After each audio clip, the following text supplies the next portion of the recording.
तो रिसेंटली इंदौर में एक इंसिडेंट हुआ जिससे ये फिर से साबित हो गया कि इंडिया में इंसानों की जान की कीमत कुछ नहीं है, जीरो। तो इंदौर इंडिया का क्लीनेस्ट सिटी के नाम से जाना जाता है और वो सिटी है भी क्लीन। लेकिन रिसेंटली इंदौर किसी और वजह से चर्चा में है।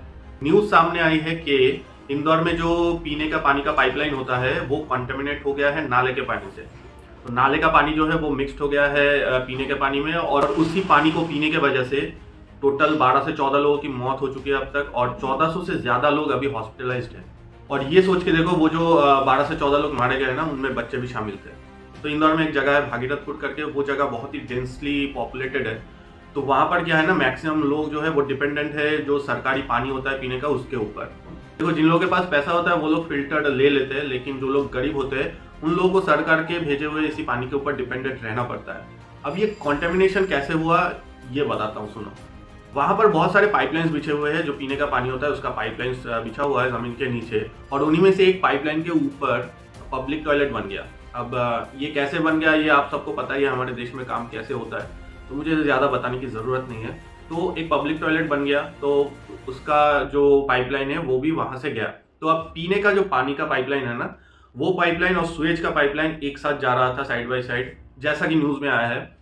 और कहाँ ये जा रहा है कि जो सुएज का पाइपलाइन था उसमें एक क्रैक आ गया। अब ऑब्वियसली जब क्रैक आ गया तो उससे पानी लीक करेगा, और उसी पानी से क्या हुआ ना, ये जो पीने का पानी था ये कंटामिनेट हो गया, और उसके बाद से ये सब शुरू हुआ। तो वहाँ के जो लोग थे जो ये पानी पीते थे, उन लोगों को बहुत दिनों से स्मेल आ रहा था, मतलब पानी का स्टेट भी बहुत खराब हो चुका था। देखो, नाले का पानी कितना गंदा होता है वो हम लोग को पता है। अगर वो पानी पीने के पानी में मिल जाता है तो सोच ही सकते हो कि कैसा हाल होता है उस पानी का। मतलब बहुत ही गंदा स्मेल आता होगा, और मतलब टेस्ट भी खराब हो गया था, ऐसा लोकल्स का कहना था। और उन लोगों ने बहुत बार अथॉरिटीज को बोला कि ऐसा हो रहा है, मतलब स्मेल वगैरह आ रहा है, तो आके चेक कर लो, कुछ करो। लेकिन हमारे देश का एक स्पेशलिटी है, जब तक प्रॉब्लम्स हादसों में नहीं बदल जाते हैं ना, तब तक यहाँ पर कोई एक्शन नहीं लेता है। और ऐसा ही हुआ यहाँ पर। तो धीरे धीरे करके ना लोगों को डायरिया होने लगा, पेट दर्द होने लगा, बुखार होने लगा। तो इनिशियली तो नंबर बहुत स्मॉल में था, लेकिन धीरे धीरे ये नंबर बहुत बढ़ने लगा, और हॉस्पिटल में बहुत सारे लोग एक साथ जाने लगे। तो जब बहुत सारे लोग एक साथ हॉस्पिटल में जाने लगे तब ये बात सामने आई और धीरे धीरे मीडिया के पास पहुंची। तो जैसा कि मैंने बताया, अभी तक 1400 प्लस लोग हॉस्पिटलाइज्ड है, और 12 से 14 लोग अभी तक मर चुके हैं। ये तो लास्ट एस्टिमेशन है जो मैंने देखा था, अभी पता नहीं, अभी बढ़ भी सकता है। तो जब मीडिया पे बात आ गई तब तो ऑब्वियसली सरकार से सवाल पूछे जाएंगे, और सरकार से सवाल पूछा भी जा रहा है कि क्यों नहीं ठीक से काम किया गया। जब लोगों ने कंप्लेंट किया तब क्यों नहीं देखा गया, इसके ऊपर नेग्लिजेंस क्यों है। तो देखो, ऑब्वियसली सरकार के पास तो कोई ठीक ठाक जवाब है नहीं। तो सरकार अभी अपना पल्ला झाड़ने के लिए क्या कर रही है, जो सब लोग अफेक्ट हुए ना इस इंसिडेंट से, उनका दाम लगाना शुरू कर दिया। तो कितना दाम लगाया, जो लोग मर गए हैं उनके फैमिली को 2 लाख रुपए, और जो लोग अभी तक अफेक्टेड है, हॉस्पिटलाइज्ड है, उनका खर्चा बियर करेंगे, ऐसा कहा है। तो चलो, एटलीस्ट हम लोग को ये तो पता चला कि हमारे देश में इंसानों की जान की कीमत कितना है, वो है 2 लाख रुपए। कभी कभी लगता है हमारे देश में कुत्तों की जान की कीमत इंसानों से बहुत ज़्यादा है। अगर कभी ध्यान से देखोगे, कोई पेट मरता है ना तो उसके लिए बहुत रोया जाता है, उसको बचाने की बहुत कोशिश किया जाता है, बहुत इमोशनली अटैच्ड हो जाते हैं। लेकिन यहाँ पर सोचो, बच्चे मारे गए हैं, बहुत लोग अभी हॉस्पिटलाइज्ड है, उनमें से भी शायद कुछ लोग मारे जाएंगे, लेकिन आप इसके बारे में बहुत हो हल्ला नहीं देखोगे, एकदम नॉर्मल चल रहा है, जैसे कुछ हुआ ही नहीं हो, एकदम नॉर्मल डिजीज है। लेकिन ये फेलियर है गवर्नमेंट का, और गवर्नमेंट उससे बचने के लिए क्या कर रही है, कंपनसेशन दे रही है, वो भी 2 लाख रुपए। सोचो, अगर किसी परिवार का एक अर्निंग मेंबर है जो मर गया है और उस परिवार का कोई भी नहीं है, तो उस परिवार का क्या होगा 2 लाख रुपए से। ये जो बातें मैं बोल रहा हूँ ना, ये किसी भी पर्टिकुलर पॉलिटिकल पार्टी को टारगेट करने के लिए नहीं कह रहा हूँ। देखो, जो भी पार्टी होता है मैं कहता, क्योंकि मैं ये नॉर्मल इंसानों के लिए कह रहा हूँ, ठीक है, उन लोगों के लिए आवाज़ उठा रहा हूँ। वहाँ पर अभी बीजेपी का पार्टी है, ठीक है, अगर वहाँ पर कांग्रेस का होता या कोई भी और पार्टी होता तो भी मैं ये बोलता। लेकिन बात है यहाँ पर कि गवर्नमेंट की नेग्लिजेंसी की वजह से यहाँ पर इतने सारे लोग अभी हॉस्पिटलाइज्ड है, और बहुत सारे लोग मारे भी गए हैं। तो ये बात कहीं से हजम होने वाली नहीं है। देखो, अभी के लिए जो सब एक्शन लिया गया है ना, उनमें से तो एक है कि कंपेंसेशन दिया गया है, जो मेरे हिसाब से बेसलेस है, कुछ काम का नहीं है। सेकंड ये किया गया है कि जो सब अथॉरिटीज़ थे, म्यूनसिपैलिटी अथॉरिटीज़ जो रिस्पॉन्सिबल थे इन पाइप्स का देखभाल का ठीक से, तो उन लोगों को सस्पेंड कर दिया गया है। थर्ड ये है कि तो हमारे देश का जो NHRC है, नेशनल ह्यूमन राइट कमीशन, उन लोगों ने सुओ मोटो फाइल किया है कॉन्टामिनेटेड वाटर के रिलेटेड, और सभी का यही कहना है कि एक सिटी जो क्लीनलीनेस के लिए जाना जाता है, सबसे साफ सिटी के नाम पे जाना जाता है और लगातार टॉप पे रहता है इंडिया में, तो उसी सिटी में एक ड्रिंकिंग वाटर के रिलेटेड ऐसा नेग्लिजेंस कैसे हो गया? तो मतलब क्या साफ रहना और साफ पानी दोनों क्या अलग है? मुझे नहीं लगता ये अलग चीज़ है, ये दोनों सेम है। अगर कोई सिटी साफ है तो उसको हर एक एस्पेक्ट से साफ होना चाहिए, और पीने का पानी एक बहुत ही ज़रूरी चीज़ है हमारे डेली लाइफ में, और उसमें अगर ऐसा हाल हो गया तो सोच सकते हो, मुझे तो लगता है बहुत कम में निपट गया, इससे भी ज़्यादा हो सकता था और भी ज़्यादा लोग मर सकते थे, लेकिन अभी एक्शन लिया जा रहा है।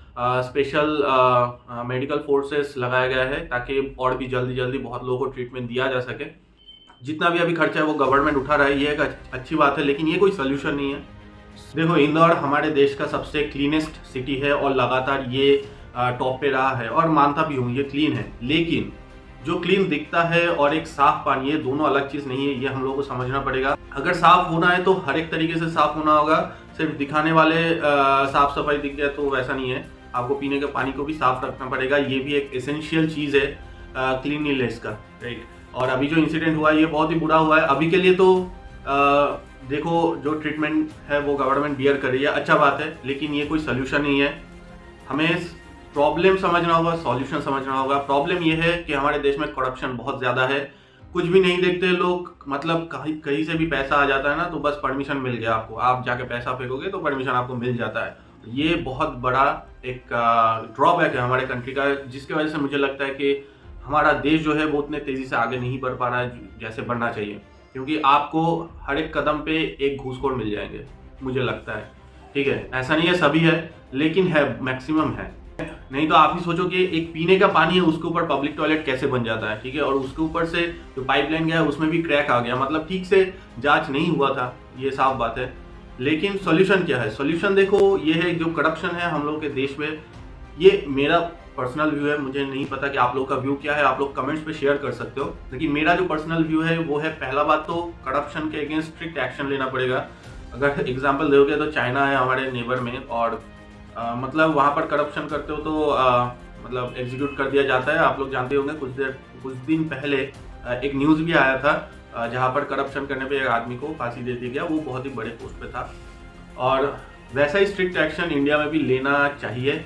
कुछ डिफिकल्टीज आएंगे, मुझे पता है कि मैंने कंपेयर तो चाइना से कर दिया, लेकिन पॉलिटिकल सिनेरियो थोड़ा डिफरेंट है चाइना और हम लोगों का, उस हिसाब से थोड़ा डिफिकल्टीज आएंगे, लेकिन आपको कदम बढ़ाना पड़ेगा।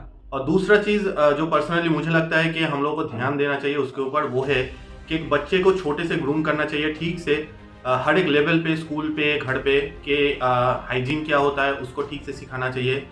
और दूसरा एक बहुत ही इंपॉर्टेंट चीज़ जो है डिग्निटी, एक बच्चे को डिग्निटी का नॉलेज भी होना चाहिए, क्या आत्मसम्मान होना क्या होता है, क्योंकि सोचो यही सब बच्चे आगे जाके वही सब गवर्नमेंट ऑफिशियल्स बन सकते हैं जो इन सब चीज़ों पे ध्यान देंगे। अगर वो लोग करप्ट माइंडेड होंगे ना, तो वही ये साइकिल चलता ही रहेगा, कभी भी ये ख़त्म नहीं होगा, लोग मरते रहेंगे, बीमार होते रहेंगे, चलता जाएगा ये। मुझे लगता है इन सब के ऊपर हम लोग को ध्यान देना चाहिए। आप लोग कमेंट्स में बताइए कि आप लोग एग्री है कि नहीं इससे, अगर नहीं है तो आप लोगों का क्या थॉट है इसके ऊपर, क्या करना चाहिए हम लोग को ताकि ऐसा इंसिडेंट्स आगे होने से रोक पाए।